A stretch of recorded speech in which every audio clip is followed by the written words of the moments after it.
ಆದಾಯ ತೆರಿಗೆ ಇಲಾಖೆ ಮತ್ತು ಹಣಕಾಸು ಇಲಾಖೆ ಅಧಿಕಾರಿಗಳ ಸಭೆಯನ್ನ ಮುಖ್ಯಮಂತ್ರಿಗಳು ಕರೆದಿದ್ದು ಸಂಜೆ ಸಭೆಯನ್ನ ನಡೆಸಲಾಗುತ್ತೆ. ಸಣ್ಣ ಪುಟ್ಟ ವ್ಯಾಪಾರಿಗಳಿಗೆ ನೋಟಿಸ್ ಕೊಟ್ಟಿರುವಂತಹ ವಿಚಾರವನ್ನ ಮುಖ್ಯಮಂತ್ರಿಗಳ ಗಮನಕ್ಕೆ ಬಂದಿದೆ. ಸಂಜೆ ತುರ್ತು ಸಭೆಯನ್ನ ಕರೆದು ಏನಾಗಿದೆ ಯಾಕಾಗಿದೆ ಅನ್ನೋದರ ವಿವರಣೆಯನ್ನ ಪಡೆಯಲಿದ್ದಾರೆ.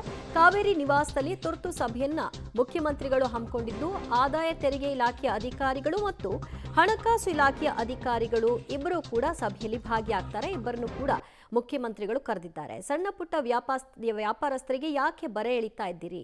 ಹಾಲು ಮಾರಾಟ ಮಾಡೋರಿಗೂ ಕೂಡ ನೋಟಿಸ್, ತರಕಾರಿ ಮಾರೋರಿಗೂ ಕೂಡ ನೋಟಿಸ್ ಅಂದ್ರೆ ಇದು ಯಾವ ನ್ಯಾಯ ಅನ್ನುವಂತಹ ಪ್ರಶ್ನೆಯನ್ನ ಸಾರ್ವಜನಿಕರು ಎತ್ತಿದ್ದಾರೆ. ಈ ಹಿನ್ನೆಲೆಯಲ್ಲಿ ಒಂದು ಹೋರಾಟಕ್ಕೂ ಕೂಡ ಕರೆಯನ್ನ ಕೊಡಲಾಗಿದೆ.